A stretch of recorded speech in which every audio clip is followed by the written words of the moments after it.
අචින්ත චින්ත දම් මොකද ගස් බල්ලෙක් ඔය බණ කියන්නේ ගොන් හරකෙක් සිතන දේ වෙන්නේ නැහැ වෙඩ දේ හිතා ගන්න දෙකින් තුනකින් ගස් බල්ලා ওই වගේ ගොන් හරක්ගේ බණ අහනවද මොකෙද්ද ඔක අරගලේ වෙලාවේදී අයිස් ඕකගේ පුළුවන් නම් ඕකයි මෙඩිකල් ටෙස්ට් එකක් කරන්න කියනවා හරිද ඒ වගේ ගම් කබරේ හරිද සිතන දේ වෙන්නේ නැත්තලු අම්මගේ රෙද්ද සිතන දේ වෙන්නේ නැත්තම් ගොන් කබරයා ගොන් හාමුදුරුවෝ තුගුණ දෙකින්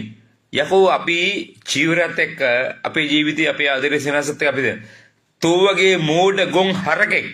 අපි දන්නවා මේ උපාධියත් මම දන්නවා හරිද තෝ ගැන කවුරුත් විචාර කරන්න තෝ වගේ ගස් බල්ලෙක්ගේ තොපිටන් තනිකර පාර හැත්තා ඒ කියන්නේ තොපට જાතියක් නැහැ සම්බුද්ධ ශාසනයක් නැහැ ඒ කියන්නේ තොපට ධර්මයක් නැති පාර හැත්තා ඒ කියන්නේ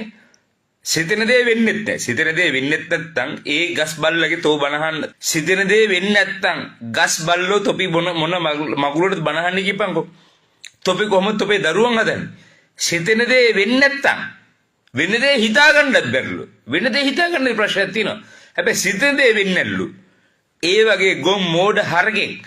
ධර්ම දේශනාවක් කරපු තොපි ඔක්කොටම නිවන් සුව ලැබේවා සම්බුද්ධ ශාසනයට තොපේ ආදරයක් නැහැ සෙනෙහසක් නැහැ එහෙමනම් ඌවගෙන්නලා තොපේ මහගෑණි තොපේ අම්මා තොපේ තාත්තා තොපේ එකෙක් මරුණාට පස්සේ ඔය ගණ ගෙඩියව ඔකට නම් මං කියන්නේ ගඩ ගෙඩියා උගේ ඔක්කොම රෙකෝඩ් තියෙනවා මං ඔය ගණ ගෙඩිය ගන්නලා තොටපොළ පාංශුලි කියන්නේ එකක් මතක තියාගන්නලා හරිද මුන් වගේ මේ ගොබ්බ මොයි චීවරදාරියෝ මොක්කුද මුන් පර 70 අවජාතක මුන්ට කියන්නේ අවජාතිකෝ ජාතකයක් නැහැ මුන්ට ජාතකයක් නැහැ මූ එච්චර පොරද්ද